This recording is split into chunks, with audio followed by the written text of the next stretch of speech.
It was supposed to be the happiest day of their lives, a beautiful wedding filled with love, joy, and celebration.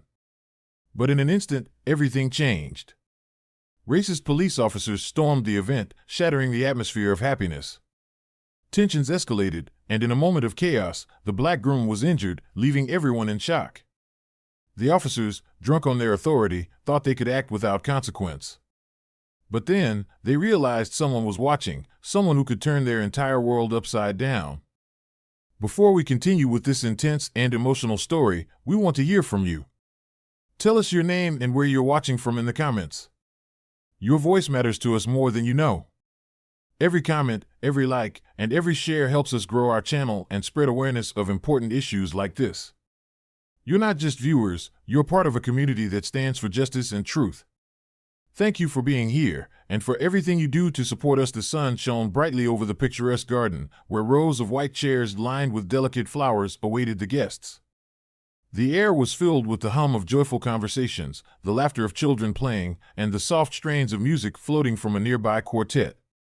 This was the day they had been waiting for, the wedding of Marcus and Alana, a celebration of love, resilience, and the bond they had built together. Marcus, a proud black man in his early 30s, stood near the altar, adjusting the crisp lapel of his suit. His face glowed with a mix of excitement and nerves. He was the kind of man who carried himself with quiet strength, a war veteran who had faced challenges most people could only imagine. Yet today, the battlefield was far behind him. This was his moment to focus on love, on a future that seemed as bright as the sunlit sky above. Alana, the bride, was a vision of elegance as she prepared for a walk down the aisle. Her gown shimmered softly, reflecting the sunlight as she laughed with her bridesmaids, her joy contagious. She had spent months planning every detail of this day, wanting it to be perfect, a memory they could both treasure forever. The venue was filled with their closest friends and family, each guest a testament to the life they had built together and the love they shared. The scent of fresh flowers mingled with the warm breeze, and everything seemed perfect. Guests took their seats, exchanging smiles and quiet whispers as the ceremony was about to begin. Marcus's groomsmen gave him playful pats on the back, teasing him lightly to ease his nerves. Alana's father stood proudly beside her, ready to walk his daughter down the aisle. As the first notes of the bridal march began, all eyes turned toward Alana, who stepped gracefully onto the path. Her eyes locked with Marcus's, and for a moment, time seemed to stand still. This was it, the culmination of their journey, the start of a new chapter together. But as the ceremony unfolded, a shadow began to creep into their perfect day. In the distance, unnoticed by the guests, two police officers leaned against their car, watching the scene unfold. Their presence was casual at first, almost unremarkable, blending into the background. But there was something in their expressions, a sharpness, a sense of scrutiny, that hinted at the trouble to come. For now, though, the couple and their guests were oblivious, immersed in the joy of the moment. The garden was alive with love, laughter, and hope, a fragile bubble that seemed impenetrable. But fate had other plans, and this day, which began with so much promise, was about to take a dark and unexpected turn. As the ceremony unfolded, the atmosphere buzzed with warmth and joy. Marcus stood tall at the altar, his heart pounding with excitement as Alana slowly approached, her smile brighter than the sunlight filtering through the trees. The guests were transfixed, their attention focused solely on the couple. But beyond the garden's pristine boundaries, a different energy brewed, one that no one had yet noticed. Two police officers stood near their patrol car parked at the edge of the property. At first glance, their presence might have seemed routine, almost mundane, but their postures and expressions told a different story. They weren't there to admire the beauty of the ceremony or to protect and serve. Instead, their narrowed eyes scanned the gathering with a mix of disdain and suspicion, their expressions betraying a hostility that had no place at such a joyous event. One officer, a stocky man with a sharp jawline, leaned against the car, his hand resting on his belt near his holstered weapon. "What's all this?" he muttered to his partner, a wiry man with a nervous energy that crackled in his movements. His partner shrugged but kept his eyes fixed on the crowd, particularly on Marcus, who stood out against the white draped backdrop in his sharp black suit. "Looks like one of those fancy weddings," the second officer said, his tone dripping with thinly veiled contempt. "Probably a show-off." Their conversation was quiet, but their intent was clear. They weren't here by accident, nor were they simply passing through. They had stopped deliberately, their attention drawn by the sight of the predominantly black gathering and Marcus, the proud figure at its center. Prejudice hung thick in the air, a shadow creeping over the otherwise perfect day. Inside the garden, the ceremony continued, oblivious to the watchful eyes outside. Alana reached Marcus at the altar, her hand slipping into his, and the world seemed to shrink to just the two of them. But Marcus, with the sharp instincts honed during his time in the military, couldn't shake an uneasy feeling. Though his gaze stayed locked on Alana, he felt the hairs on the back of his neck rise, as if he were being watched.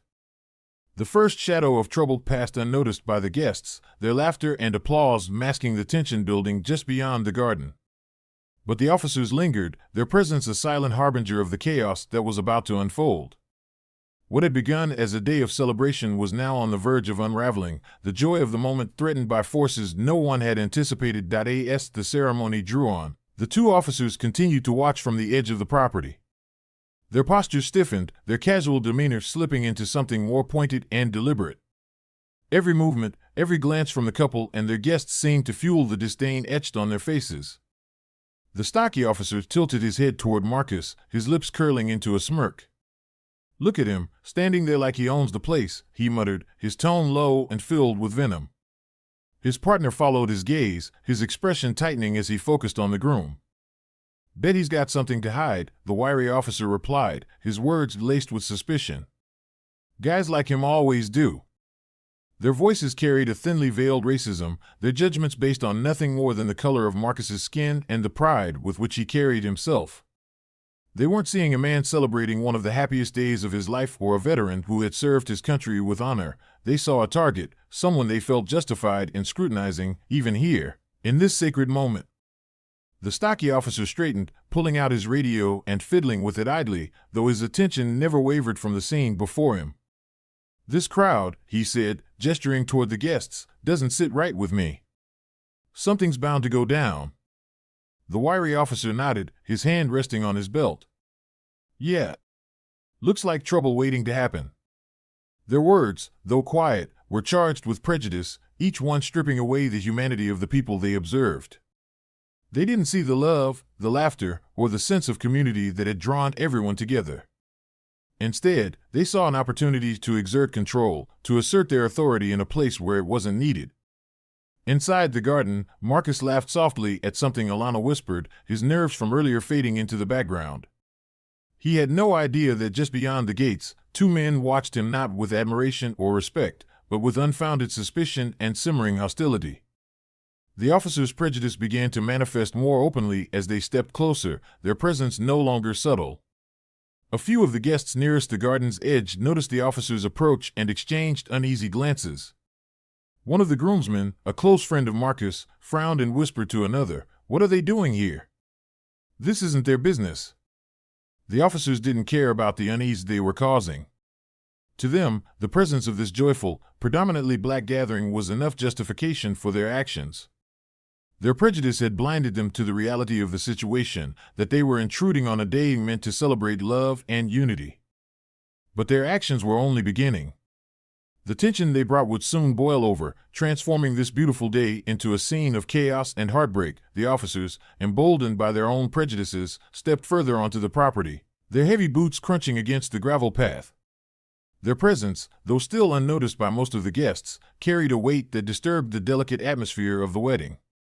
They moved with an air of entitlement, as though their uniforms alone gave them the right to intrude on this sacred celebration.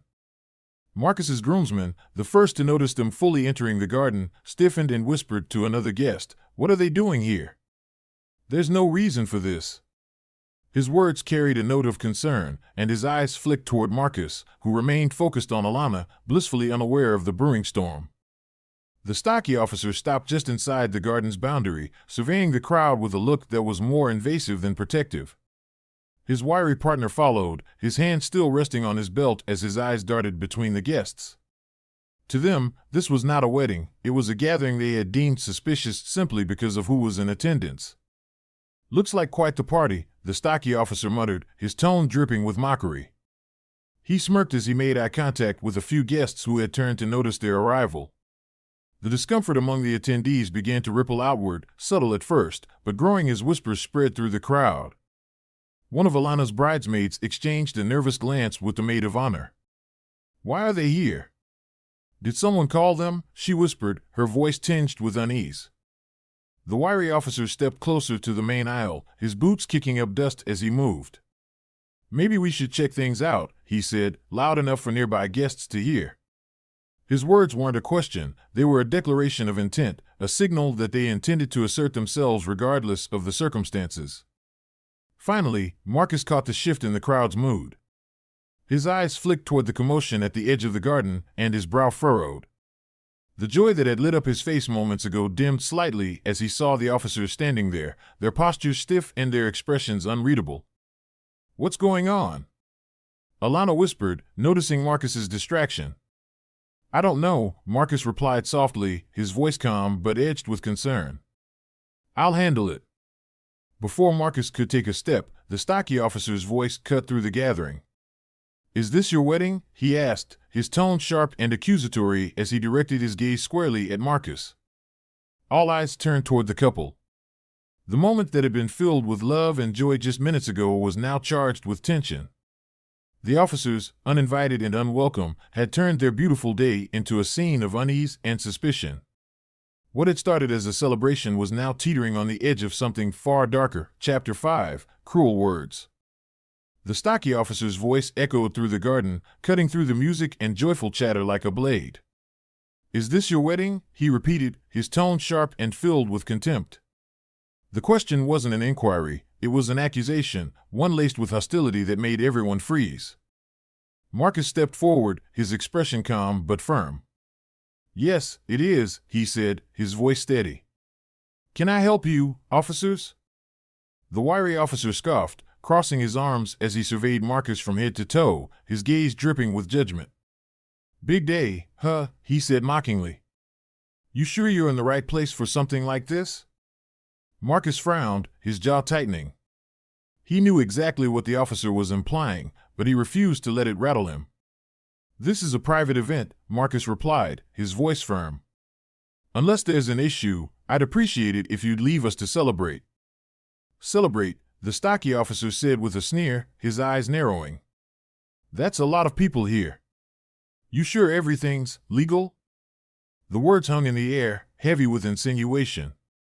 Gasps rippled through the guests, who exchanged uneasy glances. Alana, standing just behind Marcus, felt her heart race as she gripped her bouquet tightly, her knuckles white. She wanted to step forward, to defend Marcus, but he gave her a slight glance, silently asking her to stay back. "Legal?" Marcus repeated, his voice still calm but now tinged with incredulity. "This is a wedding. What exactly are you suggesting?" The wiry officer smirked, leaning slightly forward. "I'm suggesting it's mighty suspicious to see a gathering like this. A lot of rules about permits these days. You got one for this party?" Marcus's patience wavered, his jaw clenching tighter. "Everything here is in order. If you'd like to see the paperwork, I can provide it. But I don't appreciate the insinuation." "Insinuation?" the stocky officer said, his smirk widening. "Relax, big guy. We're just doing our job. Not every day you see folks like you throwing something this fancy." The implication was clear, and the cruelty in his words was unmistakable. Guests began to murmur louder, their discomfort turning into anger. One of Marcus's groomsmen stepped forward, his fists clenched. "What's that supposed to mean?" he demanded, his voice hot with frustration. "Back off," the wiry officer snapped, his hand moving to rest on his belt again. "No need to get aggressive." Aggressive. The word hung in the air like a threat, and Marcus immediately stepped between his friend and the officer, raising a hand to de-escalate the situation. He could feel the heat rising in his chest, the anger bubbling just beneath the surface, but he knew he couldn't let it show. "You're out of line," Marcus said, his voice calm but firm. "This is a peaceful gathering, and you're not welcome here unless you have a legitimate reason to be." The officers exchanged a glance, their smirks fading slightly as they realized they weren't intimidating Marcus. But their next move would show just how far they were willing to go to assert their power. The tension in the air was palpable, the joyous atmosphere of the wedding now completely replaced by unease and simmering outrage. The tension in the garden thickened as the officers exchanged glances, their faces hardening with stubborn defiance. They weren't accustomed to being challenged, least of all by someone like Marcus, calm, composed, and unyielding. Their authority felt undermined, and they were determined to reassert control. The stocky officer took a step closer, invading Marcus's personal space. "You've got a lot of nerve," he said, his tone sharper now, his earlier mocking edge replaced by a simmering anger. "We're here to do our job, and you don't get to tell us what's out of line." Marcus didn't flinch, though his muscles tensed as he stood his ground. "I'm not questioning your authority," he replied, his voice steady. "But unless you can give me a legitimate reason for being here, I'm asking you to leave." Behind him, the guests were no longer murmuring, they were outright muttering in anger, the tension spreading through the crowd like wildfire. Alana's father stepped forward, his face etched with concern. "This is a wedding," he said firmly. "There's no need for this kind of behavior. Let the couple enjoy their day." The wiry officer's eyes flicked toward the growing crowd, his posture stiffening. "Stay back," he barked, his hand now fully on his holster. "This is official business." The words acted like gasoline on a fire. One of Marcus's groomsmen, unable to contain his frustration any longer, shouted, "Official business? You're harassing us. There's no reason for you to be here." The stocky officer spun toward the groomsman, his face contorted with anger. "Watch your mouth," he snapped. "One more word, and you'll regret it." The threat sent a ripple of outrage through the guests. People began stepping closer, their collective frustration at the officer's behavior reaching a boiling point. The mood had shifted from fear to defiance, and the officers could feel their grip on the situation slipping. Marcus, sensing the danger, raised his hand slightly to calm the crowd. "Everyone, stay back," he said firmly, his voice carrying over the noise. He turned his attention back to the officers, his calm exterior cracking just enough to reveal the frustration simmering beneath. "You're escalating a situation that didn't exist. This is a wedding, a private event. You need to leave." The wiry officer's hand tightened on his belt, his fingers brushing the butt of his gun. "Don't tell us how to do our job," he growled, his voice low and threatening. "You want us to leave? Then maybe we should start asking some questions about you." The stocky officer smirked again, his earlier confidence returning. "Yeah. Starting with who you are, where you came from, and whether this whole setup is even legit." The words were the breaking point. Marcus felt a surge of anger rise in his chest, his fists clenching at his sides. But before he could respond, one of the bridesmaids cried out, "This is enough. Leave them alone." Her voice, high and desperate, cut through the growing chaos like a plea for sanity. The officers, now fully emboldened by their perceived authority, ignored her and stepped even closer to Marcus. The confrontation had reached a boiling point, and the joyous day had turned into a standoff. What had started as an intrusion was now spiraling into an explosive conflict, and everyone could sense that the worst was yet to come. The tension snapped like a taut wire. The wiry officer, now visibly agitated, closed the distance between himself and Marcus, his posture radiating aggression. "That's it," he barked, jabbing a finger toward Marcus. "Turn around. Hands behind your back. You're coming with us for questioning." The command sent a shockwave through the guests. A collective gasp echoed across the garden as Marcus stepped back, his face a mix of disbelief and frustration. "For what?" he demanded, his voice steady but rising with anger. "I haven't done anything wrong." The stocky officer stepped forward to flank his partner, his hand gripping his baton. "Stop resisting," he snapped, even though Marcus hadn't moved a muscle. His words were loud enough for the crowd to hear, an intentional ploy to frame Marcus as the aggressor. Marcus held his ground, his fists clenched at his sides. He knew that any sudden movement could be misinterpreted, or worse, used against him. "I'm not resisting," he said firmly, his voice steady but edged with controlled anger. "This is my wedding. You're the ones disrupting it." The stocky officer took that as a challenge. Without warning, he shoved Marcus hard in the chest, causing him to stumble backward into the table holding the wedding cake. The table wobbled, the cake teetering dangerously before crashing to the ground in a heap of frosting and shattered glass. A collective cry of shock rose from the guests, the sound of laughter and celebration now replaced by fear and outrage. Alana screamed, rushing toward Marcus, but two groomsmen quickly held her back, afraid she might become the officer's next target. "Marcus," she cried, tears streaming down her face as she watched the man she loved pushed around like a criminal. Marcus, regaining his balance, raised his hands defensively. "This is unnecessary," he said, his voice calm but strained. "You're escalating this for no reason."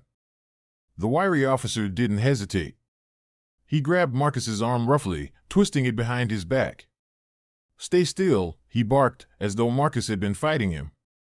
Marcus winced, a sharp pain shooting through his shoulder, but he didn't resist. One of the groomsmen, a burly man with a deep voice, stepped forward, unable to watch any longer. "Hey, let him go," he shouted, his tone furious. He reached out toward the officers, but the stocky officer raised his baton threateningly, pointing it at the man. "Step back," he barked. "You want to go next?" The crowd erupted into chaos. Guests yelled and pleaded for the officers to stop, some reaching for their phones to record the incident. The scene was a blur of shouting voices, panicked faces, and raw fear. Marcus, now pinned against the table, could feel the officers tightening their grip, their actions fueled by a toxic mix of power and prejudice. And then it happened.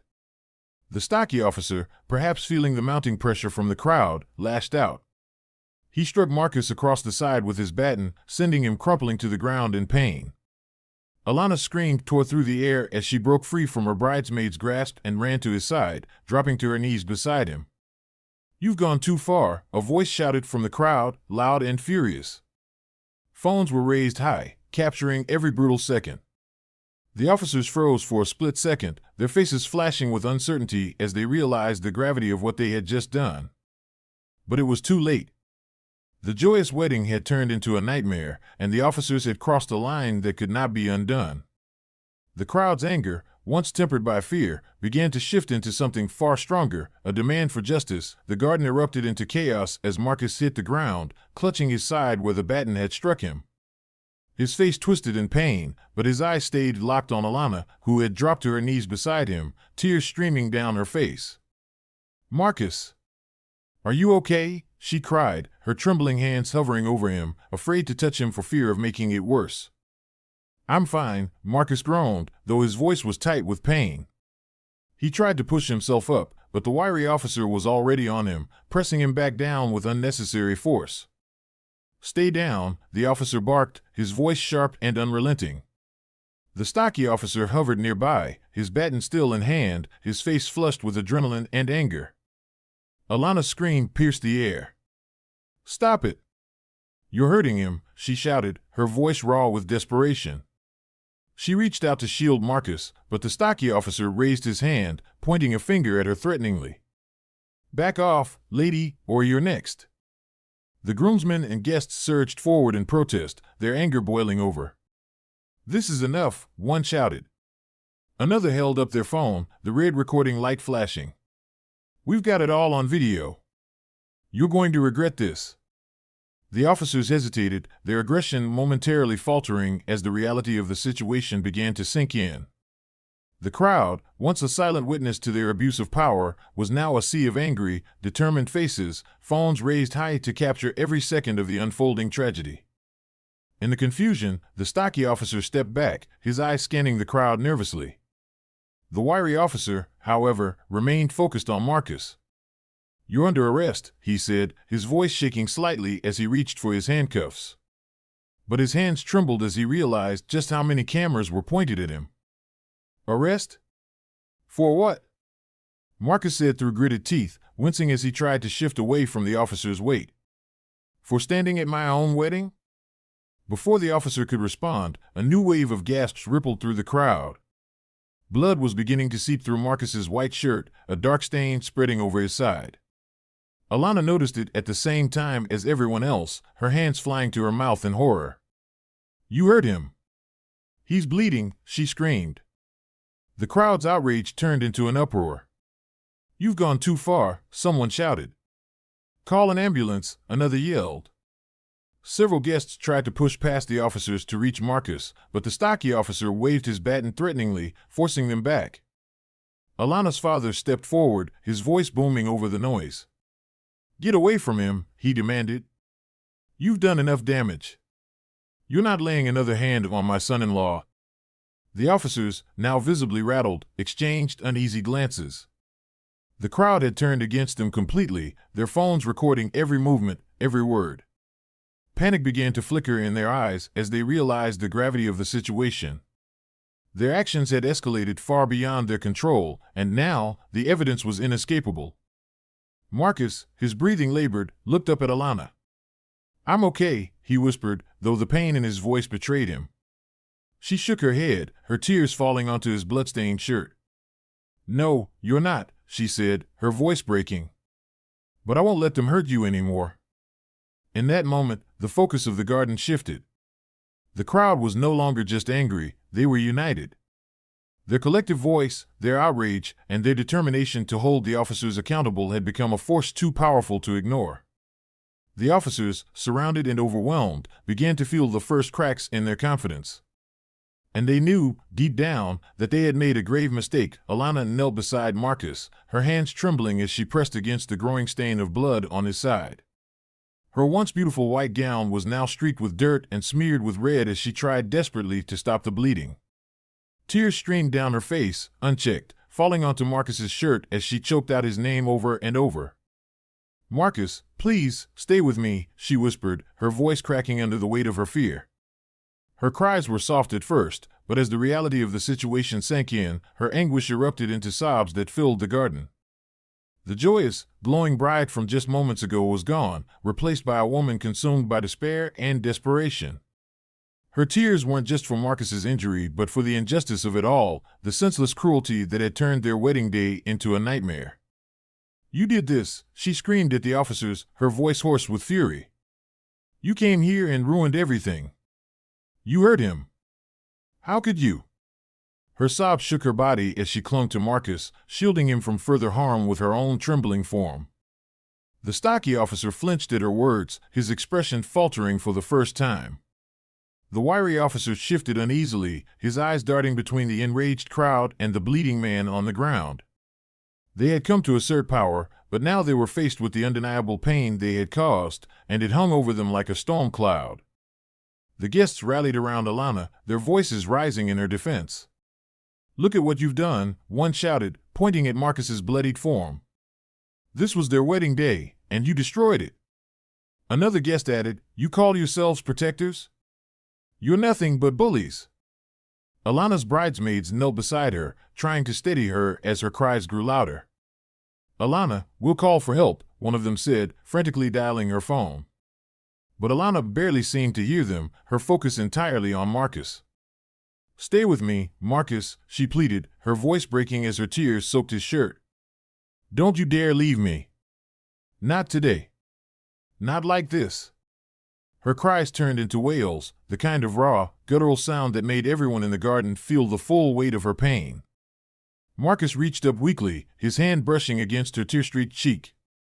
"I'm here," he murmured, his voice barely audible. "I'm not going anywhere." But the sight of his blood and the sound of her sobs painted a different picture, a couple ripped apart by cruelty on a day meant to celebrate their union. The crowd stood frozen in horror, their anger mixing with heartbreak as Alana's cries echoed in the air. Her pain became their pain, her anguish a rallying cry for justice. Even the officers, once so brazen, now looked visibly shaken, their confidence cracking under the weight of Alana's grief and the collective outrage of the crowd. The situation had spiraled out of their control, and the consequences of their actions loomed larger with every tear that fell from the bride's eyes. The garden, once filled with laughter and joy, had transformed into a scene of chaos and heartbreak. As Alana's anguished cries pierced the air, the guests erupted in a wave of emotion, anger, fear, and disbelief rippling through the crowd. Some stood frozen, unable to process what they were witnessing, while others moved closer, their faces twisted with rage and concern. One of the groomsmen, his fists clenched, stepped forward toward the officers. "This is sick," he shouted, his voice trembling with fury. "You come here, ruin their wedding, and hurt him for what? For what?" A bridesmaid held her phone high, recording every moment, her hands shaking but her resolve steady. "You won't get away with this," she said, her voice cold and steady. "Everyone will see what you've done." An elderly aunt, tears streaming down her face, clutched her chest and whispered, "What is this world coming to?" This was supposed to be their happiest day. Children who had been running around joyfully earlier now clung to their parents, their innocent eyes wide with fear and confusion. "Mom, why are they hurting him?" one little boy asked, his voice filled with innocent terror. His mother knelt down and held him close, her own tears falling as she struggled to find an answer. Alana's father, a tall man with a commanding presence, stormed toward the stocky officer, his face etched with fury. "Get out of here," he bellowed, pointing toward the gate.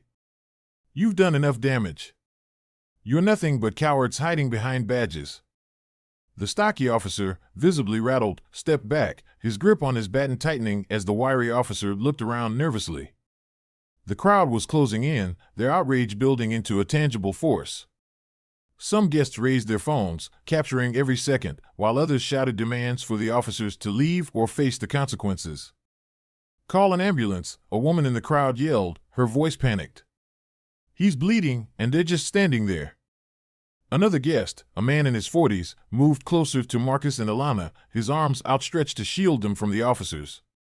"You're not laying another hand on him," he growled, his voice steady with determination.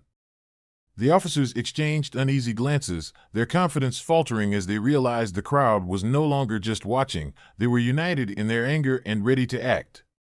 The wiry officer muttered something to his partner, his earlier arrogance now replaced with visible tension. The scene had become a standoff. Guests circled around the couple, forming a protective barrier. The sound of phones recording and the shouts of the crowd grew louder, drowning out the officers' weak attempts to regain control. As the pressure mounted, the officers seemed to shrink under the weight of the guests' collective outrage.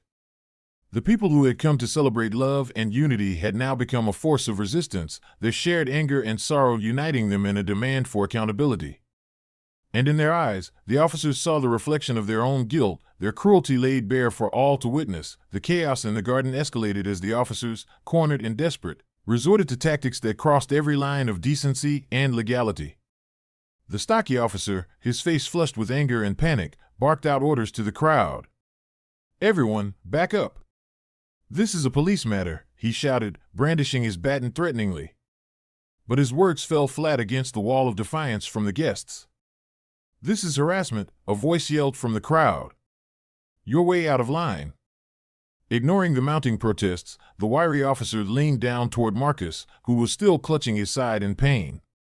Grabbing his arm roughly, the officer attempted to yank him upright despite Marcus's obvious injury. "You're under arrest for resisting," the officer snarled. "For what?" Marcus gasped, his voice weak but incredulous. "I didn't resist anything." The stocky officer stepped closer, his baton still raised. "Don't play games with us," he spat. "We're doing our job." One of the groomsmen, unable to watch any longer, stepped forward, pointing his phone directly at the officers. "This is assault. You're hurting him, and it's all on camera," he shouted, his voice shaking with both anger and disbelief. The wiry officer turned sharply, his eyes narrowing as he pointed a finger at the groomsman. "Put that phone away, now," he barked. When the man refused, the officer lunged forward, snatching at the phone and shoving the groomsman backward. Gasps rippled through the crowd as the phone tumbled to the ground. "You can't do that," screamed a bridesmaid, rushing to pick up the phone. "That's illegal. You're trying to destroy evidence." The stocky officer's face twisted with frustration. "Enough," he bellowed, sweeping his gaze over the crowd. "You're all interfering with a police investigation." "Investigation?" Alana's father roared, his voice filled with outrage. "You mean the assault you just committed? You have no right to be here. No warrant, no reason, nothing." The officers ignored his protests, doubling down on their actions. The wiry officer pulled a pair of handcuffs from his belt and forced them onto Marcus, wrenching his injured arm painfully as he did so. Marcus let out a pained groan, his body trembling as he tried to stay conscious. Alana, still kneeling beside him, cried out, "He's hurt. You can't treat him like this." Her hands reached for Marcus, but the stocky officer blocked her path with his baton. "Stay back," he snapped. The guests erupted in outrage, shouting accusations and demands for the officers to stop. "You're breaking the law," one guest yelled. "This is abuse of power." A woman holding her phone stepped forward and screamed, "We're recording everything. You're going to lose your jobs over this." The officers exchanged uneasy glances, their earlier confidence cracking under the weight of the crowd's defiance. But instead of backing down, they became more aggressive, lashing out in an attempt to maintain control. Every move they made further solidified their wrongdoing. From mishandling evidence to using unnecessary force on an injured man, their actions were blatant abuses of power. And the crowd, united in their outrage, ensured that none of it would go unnoticed. The garden, once a place of joy and celebration, had become a scene of unlawful cruelty. Yet the guests, armed with their phones and their determination, refused to let this injustice go unanswered. The officers' illegal actions, meant to intimidate and silence, had only ignited a spark of resistance that would soon grow into a fire too big for them to extinguish. For a brief, harrowing moment, the garden was consumed by silence, not the joyous quiet of a wedding ceremony, but a heavy, suffocating stillness that hung in the air like a storm waiting to break. The guests, united in outrage just moments before, now hesitated as the reality of the situation set in. The officers, armed and visibly on edge, stood as symbols of unchecked power, and their unpredictability sent a wave of fear rippling through the crowd. Marcus, still on the ground, winced in pain as the cold steel of the handcuffs bit into his wrists. His breaths came in short, shallow gasps, his body trembling from both pain and frustration. Alana clung to him, her sobs softening into quiet, desperate pleas. "Please, stop," she whispered, her voice trembling. "He's hurt. Please don't do this." The stocky officer glanced around, his baton still gripped tightly in his hand. His eyes darted from face to face, his earlier bravado giving way to something darker, an anxious awareness that the crowd was against him. The wiry officer, his hand resting dangerously close to his holstered weapon, stood rigid, his face a mask of tense determination. The guests, once bold in their defiance, began to falter under the oppressive weight of the officer's aggression. Parents pulled their children closer, shielding them from the unfolding chaos. An elderly woman clutched her chest, her breathing shallow, as she whispered, "What if they use their guns?" One of the groomsmen, who had been shouting moments earlier, now stood frozen, his fists clenched but unmoving. "This isn't worth dying over," he muttered under his breath, glancing nervously at the wiry officer's twitching hand. Even the most vocal guests hesitated, their anger tempered by the realization that the officers, cornered and desperate, might escalate further. The weight of potential violence hung in the air, heavy and suffocating. The guests had come to celebrate love, but now they stood at the edge of something far more dangerous. Marcus, sensing the crowd's fear, lifted his head weakly. Don't let them win," he managed to say, his voice barely audible but filled with resolve. His words, though quiet, sent a ripple through the crowd, reigniting a flicker of determination. But the fear lingered, its shadow stretching over the garden. The officers, emboldened by the hesitation of the crowd, seemed to feed off the tension. The wiry officer took a step forward, his gaze hard and unyielding. "Anyone who interferes will be arrested," he barked, his voice sharp and commanding. The stocky officer smirked, sensing the shift in power. "That's right," he said, his voice dripping with false authority. "You all want to play heroes? Be my guest." The guests exchanged uncertain glances, torn between their anger and the looming threat of further violence. The moment stretched on, each second heavy with fear and indecision. But deep within the crowd, a quiet resolve began to take shape. This fear, as overwhelming as it was, would not be the final word. The guests, though shaken, were not defeated. The spark of justice still burned, waiting for the moment it could reignite into action. As fear gripped the garden, a new presence made itself known, quiet at first, but commanding in its subtlety. Standing at the edge of the chaos was a tall, sharply dressed man with an air of authority that seemed to radiate from him. He wasn't part of the wedding, and no one had noticed him arrive. Yet, as he stepped closer, his calm and steady demeanor drew attention, cutting through the panic like a beacon. The man, holding a sleek phone in his hand, began recording the scene without a word. His dark suit and composed expression stood in stark contrast to the chaotic tension that filled the garden. He wasn't like the other guests, who were shaken by the escalating violence. His gaze was calculating, his posture one of quiet power. The wiry officer noticed him first. His eyes flicked to the man, narrowing slightly as though trying to assess whether he was a threat. "This is a private matter," the officer snapped, his voice carrying the strained edge of someone losing control. "Step back." The man didn't flinch. Instead, he raised his phone higher, capturing the entire scene with precision.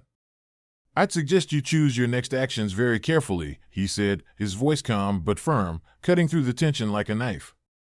His tone wasn't loud, but it carried an authority that silenced the murmuring crowd. The stocky officer turned toward him, his confidence faltering for the first time. "Who are you?" he demanded, gripping his baton tightly as if it were a lifeline. The man lowered his phone just slightly, meeting the officer's gaze with a steely calm. "Someone who can make sure this doesn't get swept under the rug," he replied evenly. He gestured toward the crowd of guests, all of whom were still recording the scene. "And it seems I'm not the only one." A ripple of hope spread through the crowd as the guests exchanged glances. The man's words had shifted the balance, planting seeds of doubt in the officers' minds. Whoever he was, his confidence and presence were undeniable, and the officers began to realize that they might not be as untouchable as they had believed. "Step back," the wiry officer repeated, though his voice was less steady now. The man didn't move. Instead, he took a slow step forward, his calm gaze unwavering. "Here's what's going to happen," the man said, his voice measured and deliberate. "You're going to stop this nonsense right now. You've already crossed too many lines. If you continue, you'll be facing more than just complaints, you'll be facing the full weight of the law." The stocky officer hesitated, his eyes darting nervously between his partner and the man. The wiry officer, still clutching Marcus's arm, seemed torn between his instincts to assert control and the growing realization that this situation had spiraled beyond his grasp. The man didn't wait for a response. He turned to the crowd, his voice rising just enough to be heard. "Keep recording. Every second of this is evidence." The guests, emboldened by his words, raised their phones higher, their fear beginning to give way to determination. The officers, now visibly rattled, exchanged uncertain glances. The observers' calm authority had shifted the tide, and they were beginning to feel the weight of accountability pressing down on them. For Marcus and Alana, the man's presence felt like a lifeline. Though Marcus was still in pain and Alana's tears hadn't stopped, they both sensed that the situation had changed. The observer wasn't just a witness, he was a force to be reckoned with, and his arrival marked the beginning of a turning point. The calm, commanding presence of the observer had thrown the officers off balance. The stocky officer shifted uneasily, his grip on the baton loosening as he darted glances between the observer, the crowd, and his partner. The wiry officer, still clutching Marcus's arm, seemed frozen for a moment, the weight of the growing opposition pressing down on him like an iron shackle. "What are you talking about?" the wiry officer snapped at the observer, his voice betraying his mounting anxiety. "This is a lawful police operation. Back off." The observer raised an eyebrow, unimpressed by the officer's bluster. "Lawful," he repeated, his tone sharp enough to cut through the officer's bravado. "You've assaulted an unarmed man at his own wedding, threatened a crowd of peaceful guests, and ignored your obligation to render aid to someone visibly injured. Tell me, officer, which part of that is lawful?" The stocky officer's face flushed red as he stammered, "You don't know the full story." He was resisting. "Was he?" the observer interrupted, his voice low but icy. He gestured to the dozens of phones still recording every second of the encounter. "Because from where I'm standing, it looks like everyone here has the full story. And so will the world when this goes public." The crowd murmured in agreement, their anger reignited by the observer's words. The guests stepped closer, forming a tighter circle around Marcus and Alana, their phones capturing every twitch, every word, every hesitation from the officers.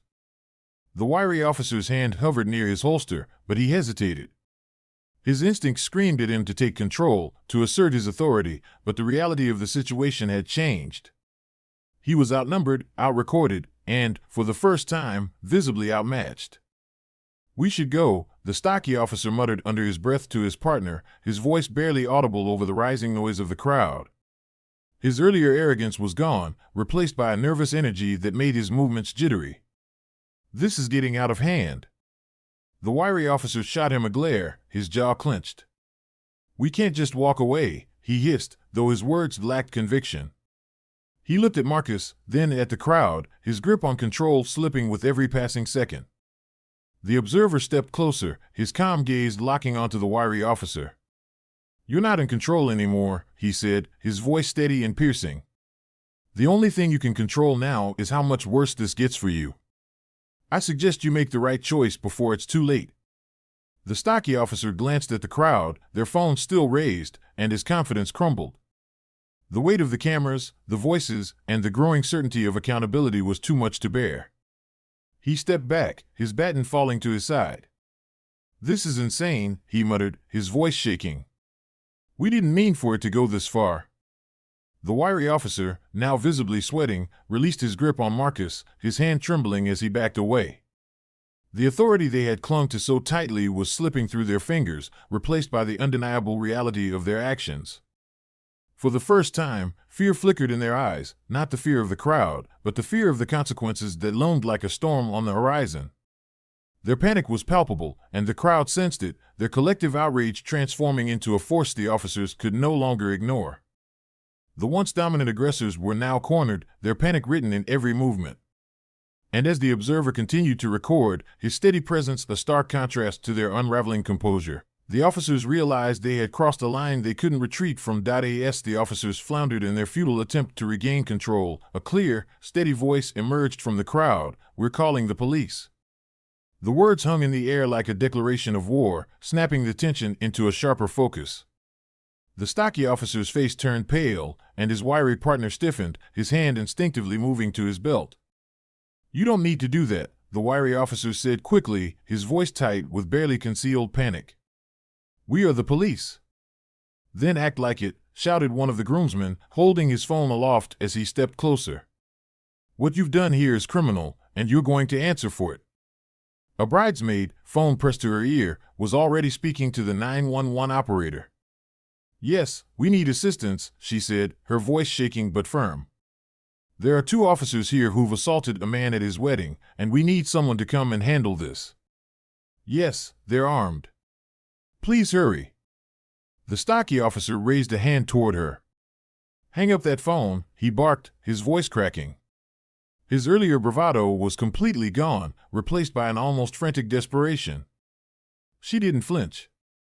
Instead, she raised her voice, making sure everyone could hear. "They've injured the groom.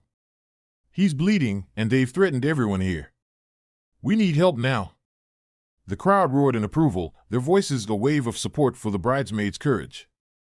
The wiry officer's hand hovered near his holster, but he hesitated, clearly realizing that any move toward his weapon would turn the situation into a full-blown disaster. "Let's not escalate this," the stocky officer said, trying to sound calm but failing miserably. His eyes darted toward the observer, who stood silently recording, his expression unreadable but his presence suffocating. "You already escalated it," the observer said coldly, not lowering his phone for a second. "Now it's time for someone with real authority to deal with this." More guests began dialing their phones, adding to the chorus of voices reporting the incident. "We're at a wedding venue," one man said firmly. "There are 2 rogue officers here. We need backup." The wiry officer looked visibly rattled now, his confidence completely eroded. "We don't need backup," he snapped, more to himself than anyone else. "We've got this under control." "Under control," a woman in the crowd shouted. "You've got a bleeding man on the ground and a bride sobbing her heart out. You're a disgrace."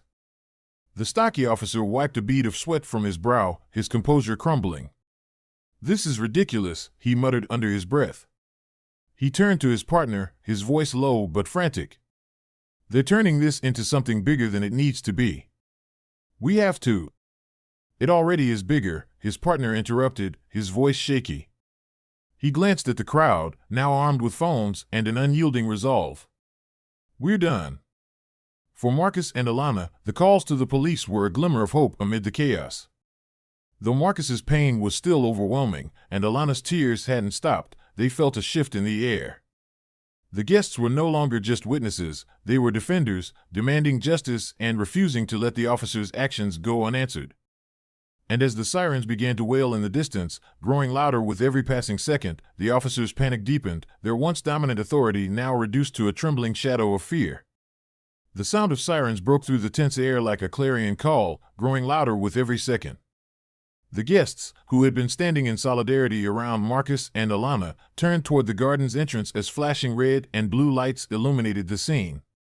Relief rippled through the crowd, but for the stocky and wiry officers, the arrival of their colleagues signaled the beginning of their reckoning. 2 police cruisers pulled up, their doors swinging open as 4 officers stepped out. These officers were different, calm, composed, and professional in their demeanor. Their eyes immediately scanned the scene, Marcus lying on the ground, blood staining his shirt, Alana kneeling beside him, her white gown streaked with red and dirt, and the furious crowd, phones still raised, ready to ensure that justice was served. The lead officer, a tall woman with sharp eyes and a no-nonsense expression, stepped forward. "What's going on here?" she demanded, her voice cutting through the tension. She carried herself with authority, the kind that didn't need to rely on intimidation. The stocky officer, clearly unnerved, moved toward her quickly. "We had a situation here," he stammered, trying to regain some semblance of control. "This man," he pointed at Marcus, "was resisting, and we—" "Step back," the lead officer said firmly, cutting him off mid-sentence. Her tone left no room for argument. She turned to one of her team. "Get statements from the crowd. I want to know exactly what happened here." Her colleague nodded, moving toward the guests, who eagerly began recounting the events, their voices filled with anger and indignation. Phones were handed over to display footage, and the officers began reviewing the videos, their faces growing grim as they watched the unfolding brutality. The wiry officer, now visibly sweating, tried to interject. "They're exaggerating," he said quickly. "We followed procedure." "Procedure?" one of the new officers snapped, holding up a phone with a video paused mid-frame, clearly showing Marcus being shoved and struck. "Is this your idea of procedure?" The lead officer's sharp gaze landed on the wiry officer, who shrank under her scrutiny. "You injured an unarmed man at his own wedding?" she asked coldly. "And you call this procedure?" The stocky officer opened his mouth to respond, but she raised a hand, silencing him. "Save it," she said. "You've already done enough damage. Both of you, step away from the scene." The 2 rogue officers hesitated, their earlier bravado now replaced with panic. "We were just trying to—" "I said step back," the lead officer barked, her voice echoing through the garden. The wiry officer flinched and reluctantly moved aside, his partner following suit, their shoulders slumped. The lead officer knelt beside Marcus, her expression softening as she assessed his condition. "Sir, we're calling an ambulance for you," she said gently. "You're going to be okay." Alana, her eyes filled with tears, looked up at the officer. "Thank you," she whispered, her voice cracking.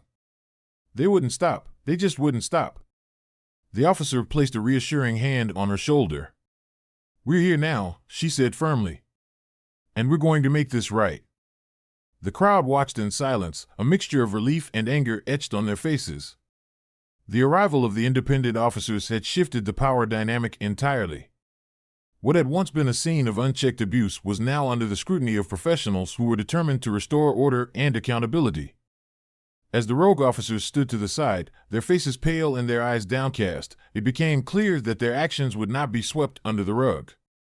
The truth was out, captured on dozens of phones and witnessed by too many people to ignore. And now, justice was finally within reach. As the independent officers took control of the scene, the 2 rogue officers, now fully aware of the gravity of their situation, began to push back, their panic manifesting as defiance.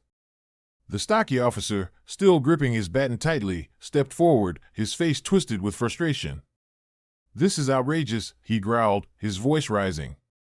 "We're just trying to do our job, and now you're taking their side?" The lead officer didn't flinch. Her sharp gaze locked onto him, unyielding. "Their side," she repeated coldly. "The side of the bleeding groom on the ground? The side of the crowd you terrorized at a private wedding? Yes, I am taking their side, because you're in the wrong." The wiry officer, visibly sweating, interjected, his voice shaky but loud. "You don't know what you're talking about. These people were hostile. They interfered. We had no choice but to step in." "Hostile," a groomsman shouted from the crowd, his phone still recording.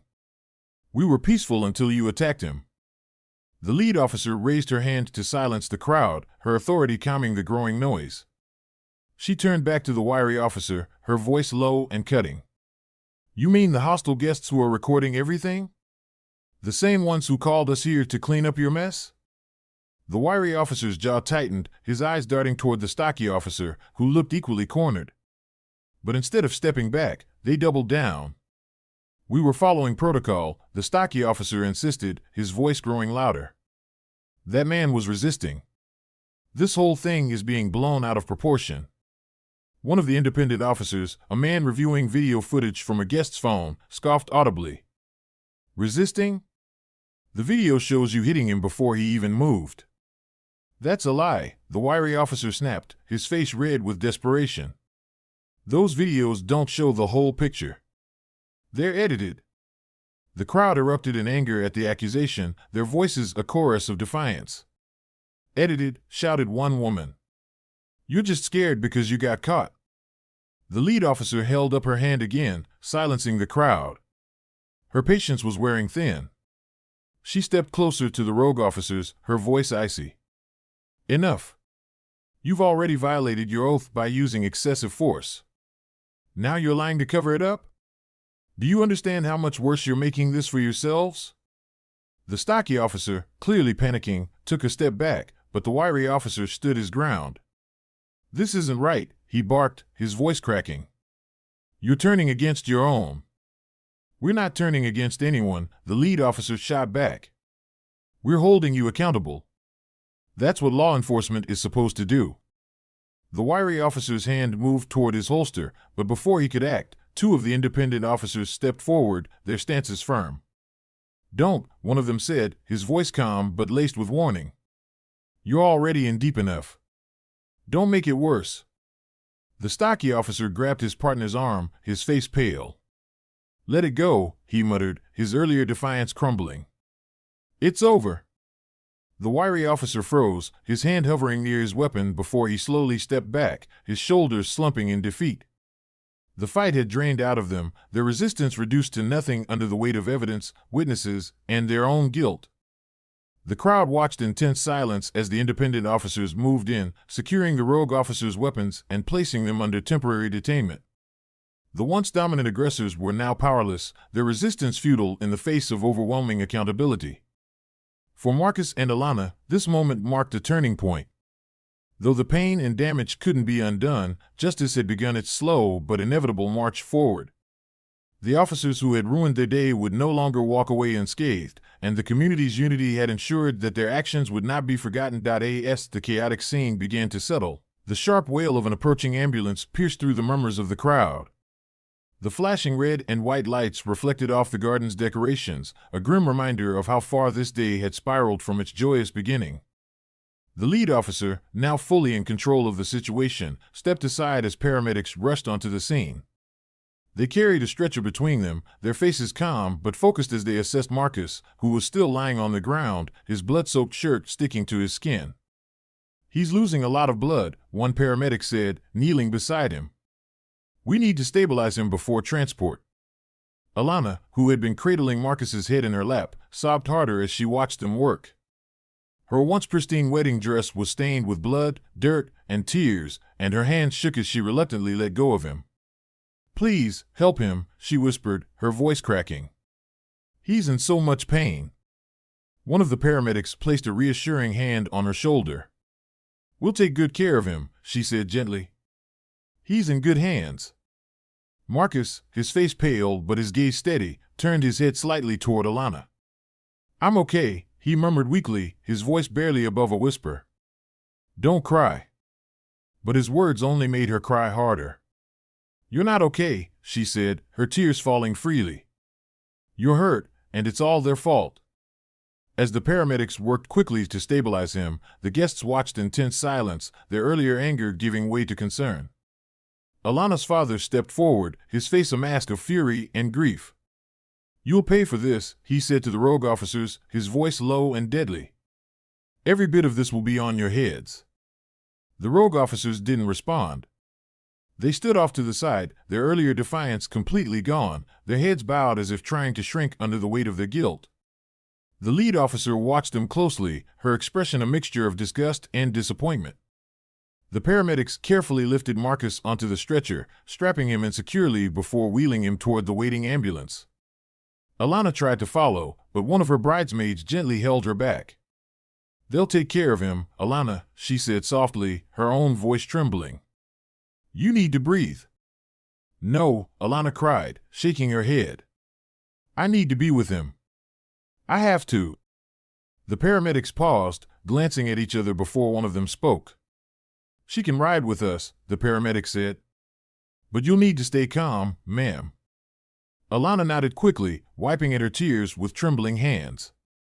She climbed into the back of the ambulance, clutching Marcus's hand as they prepared to leave. "I'm here," she whispered to him. "I'm not leaving you."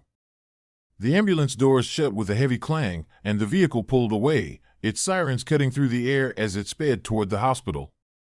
The guests stood in stunned silence, their earlier rage now replaced with worry for Marcus and heartbreak for Alana. The lead officer turned back to the crowd. "We'll need statements from everyone here," she said firmly. "This will be handled. I promise you." As the guests began to speak, their voices still shaky with emotion, the garden was left in a somber stillness. The man who had started the day with joy and anticipation was now fighting to recover, his wedding day forever marred by pain and injustice. But as the ambulance disappeared down the road, one thing became clear to everyone: this fight was far from over. Justice had only just begun its course. The aftermath of the incident left a somber hush over the wedding venue. The guests, though shaken, remained steadfast as independent officers gathered statements, collected evidence, and began piecing together the events that had shattered what should have been a joyous celebration. Phones were passed around, showing multiple angles of the confrontation, each video further condemning the rogue officer's actions. The lead officer, standing at the center of the scene, spoke into her radio with calm authority.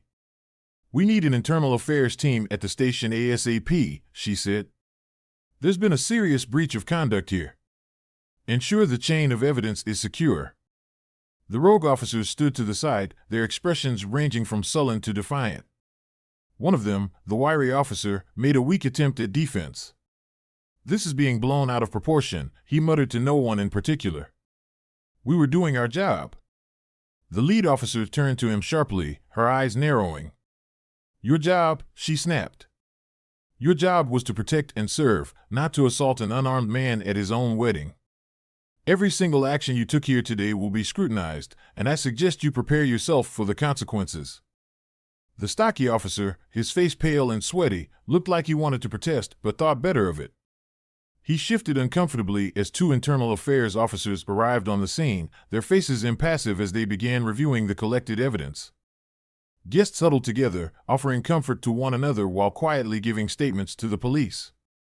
The bridesmaid who had been recording most of the incident handed over her phone, her face set with determination. "Everything's on here," she said. "From the moment they started harassing Marcus to when they hurt him.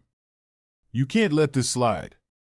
One of the internal affairs officers nodded grimly, taking the phone and slipping it into an evidence bag. "We won't," he said. "Trust me, this is going to be a thorough investigation." Alana's father, still seething with anger, approached the lead officer. "This is more than just excessive force," he said. "This is systemic racism. They didn't see Marcus as a groom. They saw him as a target." The lead officer nodded solemnly. "I understand your anger, sir, and I won't deny what's evident here. Their actions were unacceptable, and we will ensure they're held accountable." As more witnesses gave their accounts and more evidence was cataloged, the weight of the situation became undeniable. The independent officers worked methodically, ensuring every detail was documented, every voice heard. It was clear that this wasn't going to be swept under the rug. Meanwhile, at the hospital, Marcus was stabilized but remained in critical condition. Alana stayed by his side, her presence a constant reminder of the love and strength that had carried them through so much already. From her seat in the sterile hospital room, she vowed to fight for justice, not just for Marcus, but for every person who had been wronged by the abuse of power. Back at the venue, the lead officer finished reviewing the preliminary evidence. She looked over at the rogue officers, her expression one of steely resolve. "You've done more than violate protocol," she said coldly. "You've betrayed the trust of the people you swore to protect. Prepare for what's coming, because this investigation will leave no stone unturned." As the night descended on the shattered remains of the wedding, the wheels of justice were set in motion. The investigation had begun, and the truth, backed by undeniable evidence and the voices of those who refused to stay silent, was ready to bring the guilty to light. Amid the sea of guests giving their statements and the growing pile of evidence against the rogue officers, one voice rose above the rest, a voice that carried weight, authority, and the power to sway the course of the investigation. The sharply dressed observer, who had silently documented the entire incident, stepped forward. His every movement commanded attention, and when he spoke, the garden fell into an expectant hush. "My name is Malcolm Gaines," he began, addressing the lead officer directly. "Civil rights attorney and advocate. I've been recording this incident from the start, and I can confirm what the footage and witnesses already show, an unprovoked assault, fueled by prejudice, on an unarmed man celebrating his wedding." The rogue officers stiffened, their expressions shifting from defiance to fear. They exchanged uneasy glances, realizing who they were now up against. Malcolm's reputation preceded him. He was known for holding powerful institutions accountable, and his presence here signaled a storm brewing. Malcolm turned toward the crowd, his tone measured but resonant. "I was a witness, like all of you, to the horrors that unfolded here. Marcus, a decorated war veteran, was brutalized on one of the most important days of his life, not because he committed a crime, but because of the color of his skin." The guests murmured in agreement, their anger reignited as Malcolm's words echoed their shared outrage. Alana's father, standing near the front of the group, nodded firmly. "You're damn right," he said, his voice filled with emotion. "And we're not letting them get away with it." Malcolm faced the lead officer again. "I have extensive footage of the incident, including the officers' initial harassment, their violent escalation, and their attempts to intimidate and silence this community. This evidence will be submitted to Internal Affairs, but I'll also ensure it reaches the public." The lead officer, her expression serious but composed, nodded. "We appreciate your cooperation, Mr. Gaines. Your testimony and evidence will be critical in this investigation." Malcolm's voice softened as he addressed the crowd once more. "Your voices matter too. Every statement, every video, every account adds to the undeniable truth of what happened here today. Together, we're not just witnesses, we're agents of justice." The rogue officers visibly squirmed as Malcolm's words reverberated through the garden. Their earlier arrogance had completely dissolved, replaced by the grim realization that their actions would not go unpunished. One of the bridesmaids stepped forward, her phone still in her hand. "Thank you," she said, her voice trembling but filled with determination. "We've all been waiting for someone to speak up like that." Malcolm gave her a small, reassuring smile. "The power lies in all of us standing together," he said.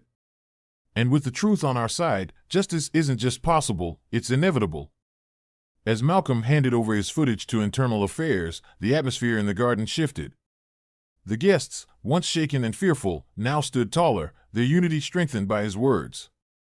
The rogue officers, once so confident in their authority, now looked smaller, trapped in the reality of their own misconduct. Malcolm's presence and testimony marked a turning point in the fight for accountability. The voice of a witness, bolstered by a community united against injustice, had become the catalyst for a justice that could no longer be ignored. By the following day, the footage from the wedding had spread like wildfire across social media. Clips of the rogue officers' actions, Alana's heart-wrenching cries, and Malcolm Gaines's powerful testimony were shared millions of times, sparking outrage across the country. News outlets picked up the story, running headlines that painted a vivid picture of the tragic and infuriating events. Wedding Day Nightmare, Black War Veteran assaulted by racist officers. Justice delayed? Community demands accountability for brutal attack on Groom. Captured on camera, police abuse sparks nationwide outrage. Comments and hashtags flooded platforms like Twitter, Instagram, and Facebook, with users demanding justice for Marcus and accountability for the officers. Hashtag Justice for Marcus and hashtag Stop Police Racism trended for days, amplifying the voices of those who refuse to let this incident be swept under the rug. Celebrities, activists, and public figures joined the conversation, using their platforms to call for systemic change. High-profile individuals like actors, athletes, and even politicians posted statements condemning the officers' actions and expressing support for Marcus and Alana. "This isn't just about one wedding or one family," one activist tweeted. "This is about ending a cycle of abuse and holding those in power accountable. Justice for Marcus is justice for all of us." Local protests sprang up in response to the incident, with demonstrators gathering outside the police department to demand action. Signs reading "Protect, Don't Persecute," and "Marcus Deserves Justice" filled the streets as chants echoed, "No more racism. No more abuse." Back at the hospital, Marcus, now stabilized but still recovering, watched the growing movement unfold on the news. Alana sat beside him, holding his hand tightly as tears welled in her eyes, not from pain, but from gratitude. "They're fighting for you," she whispered, her voice full of emotion. "For us." Marcus's face, though pale from his injuries, softened into a faint smile. "They're fighting for all of us," he said, his voice quiet but steady. "And maybe this time, something will actually change." The rogue officers, meanwhile, found themselves at the center of a storm they couldn't escape. Their faces and names were now public knowledge, and their actions were dissected in every article, post, and news segment. Internal Affairs confirmed that they had been placed on leave pending a full investigation, but the public wasn't satisfied with just that. They demanded arrests, trials, and systemic reform. The lead officer who had arrived to take over the scene became a reluctant hero in the narrative. Her firm handling of the rogue officers and her promise of accountability were lauded as a glimmer of what true policing should look like. She gave a brief statement to the media: "We are committed to a thorough investigation, and those responsible will face the consequences of their actions. Justice will prevail." The power of public opinion was undeniable. What had started as a horrific moment of injustice at a wedding had now become a national movement, shining a light on the systemic racism and abuse that so many had suffered in silence. And as Marcus and Alana held each other in the quiet of the hospital room, they realized that their pain had become a catalyst for change, a voice in a growing chorus demanding a better, fairer world. The pressure from public outrage and the relentless demand for accountability forced the wheels of justice to turn faster than anyone expected. Within days, the police department issued an official statement acknowledging the rogue officers' misconduct and pledging full cooperation with the investigation. "We deeply regret the events that transpired at Mr. Marcus Gray's wedding," the statement read. "The actions of the officers involved do not reflect the values of this department. We are committed to ensuring accountability and justice."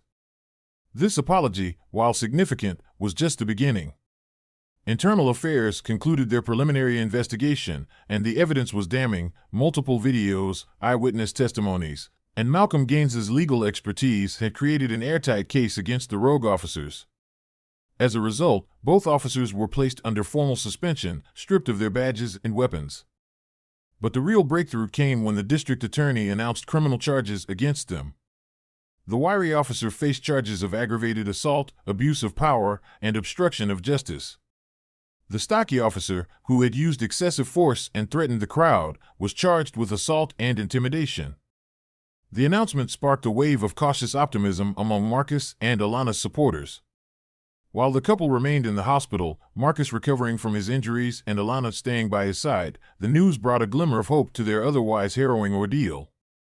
"This is a step in the right direction," Malcolm Gaines said during a televised interview. "But let me be clear, justice doesn't end with charging these two officers. It's about dismantling the systems that allowed this to happen in the first place." The rogue officers, once so confident in their authority, now faced a harsh reality. Their actions had stripped them of their positions and reputations, and they were now defendants in a case that had captured the nation's attention. Their lawyers attempted to claim they had acted in self-defense during the incident, but the overwhelming evidence, including video footage and eyewitness accounts, made this argument weak at best. Meanwhile, the community that had rallied behind Marcus and Alana showed no signs of slowing down. Donations poured in to help cover Marcus's medical bills and the couple's legal expenses, with one fundraiser surpassing its goal in just 48 hours. Activists continued to demand systemic change, using the incident as a rallying cry for police reform and accountability. In the hospital, Marcus and Alana watched the news unfold with a mixture of relief and determination. "It's not over yet," Marcus said, his voice still wearied but resolute. "But it feels like there's hope." Alana squeezed his hand, her eyes glistening with emotion. "They're listening," she said softly. "People are finally listening." The first steps toward justice had been taken. The rogue officers were no longer above the law, and the voices of those they had tried to silence were now amplified on a national scale. While the journey was far from over, this moment marked a turning point, not just for Marcus and Alana, but for everyone fighting against injustice and inequality. Weeks passed, and the chaos that had engulfed Marcus and Alana's wedding began to subside, replaced by a steady rhythm of healing and recovery. Marcus remained in the hospital, his body mending slowly but surely from the injuries inflicted by the rogue officers. The bruises on his ribs and the deep cut on his side were constant reminders of the nightmare they had endured, but his spirit remained unbroken. Alana never left his side. She spent every night in the hospital chair beside his bed, holding his hand as they talked about everything, from the dreams they still hoped to pursue to the day they would finally have the celebration they deserved. Her love and unwavering presence were a source of strength for Marcus, who often told her, "You kept me going." The community, galvanized by the incident, rallied around the couple in ways they had never expected. Friends, family, and even strangers visited the hospital, offering support, food, and kind words. A local florist sent fresh flowers every day, turning Marcus's room into a small oasis of color and hope. Children from the neighborhood sent handmade cards with messages like, "You're our hero," and "Get well soon, Mr. Marcus." One afternoon, Malcolm Gaines stopped by, his suit immaculate as always, but his demeanor softer. He brought updates on the case, including news that the rogue officers had been denied bail and were awaiting trial. "You're not just recovering for yourself, Marcus," Malcolm said, his voice steady. "You're recovering for every person who looks at you and sees hope." Marcus nodded, his eyes filled with gratitude. "I won't let them down," he replied quietly. "But this isn't just about me. It's about making sure this never happens to anyone else." As Marcus's physical strength began to return, so did his resolve.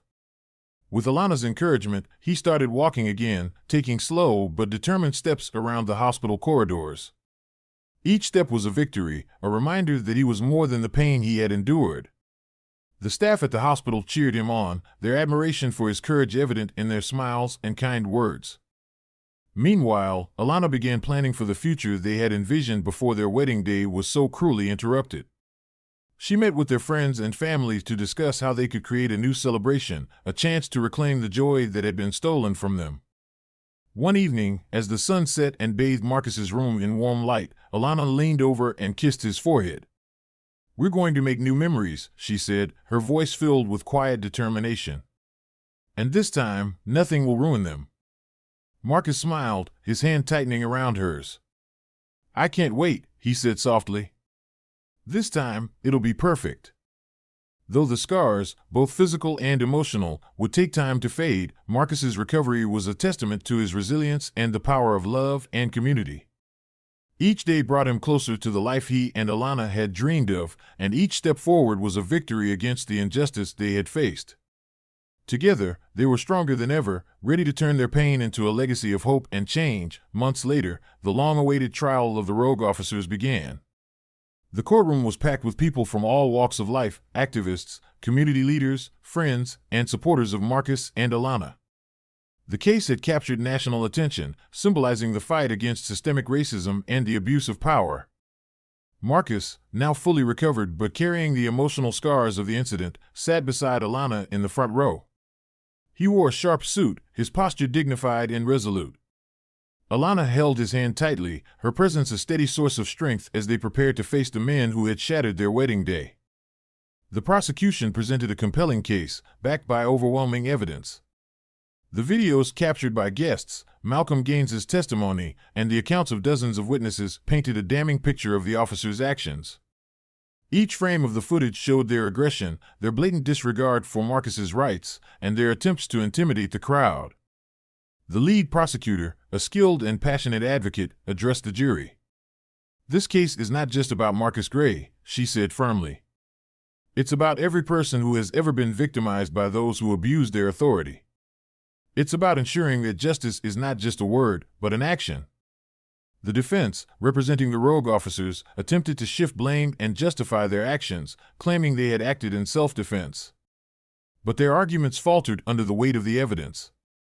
The videos clearly showed Marcus remaining calm until he was physically attacked, and the crowd's peaceful resistance only further undermined the officers' claims. Malcolm Gaines, called as a key witness, delivered a powerful testimony. "What happened to Marcus was not an isolated incident," he said. "It's a reflection of a system that must be held accountable. But accountability starts here, in this courtroom, with these individuals." When Marcus took the stand, the courtroom fell silent. His voice was steady but laced with emotion as he recounted the events of that day. "I served this country to protect the freedoms of everyone, including those who wronged me," he said. "But what they did wasn't just an attack on me, it was an attack on the values we're supposed to uphold as a nation.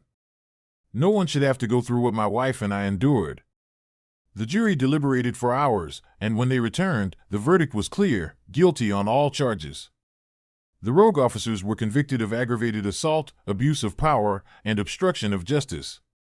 The courtroom erupted in a mix of applause and tears as the judge handed down lengthy sentences, emphasizing the severity of their actions and the need for accountability. Outside the courthouse, Marcus and Alana were met with a wave of support from the community. Reporters crowded around them, eager for a statement. Marcus, his voice calm but resolute, addressed the crowd. "This isn't just a victory for me and Alana, it's a victory for everyone who believes in justice. But the work doesn't end here. We need to keep fighting, together, to make sure this never happens again." Alana added, her voice strong despite the emotion in her eyes, "Our pain has been turned into purpose. We're grateful for everyone who stood with us and made this possible." The trial's outcome sparked broader discussions about police reform and accountability, with Marcus and Alana becoming prominent advocates for change. Their story, once one of pain and injustice, became a beacon of hope and a reminder that even in the darkest moments, justice is possible when people stand together. Though their wedding day had been marred by cruelty, the resolution of their story was a testament to their resilience, love, and the unyielding power of truth. Together, they had turned their tragedy into a movement, proving that justice could prevail, even against the greatest odds. We want to hear from you. What do you think about this heartbreaking story? Have you ever experienced or witnessed racism in your own life? Share your thoughts and experiences in the comments below. We're here to listen. Your voice matters more than you know. You're not just viewers, you're the heart of this community, and we deeply value each and every one of you. Your support, through your likes, comments, and shares, helps us shed light on these important issues and reach more people who need to hear these stories.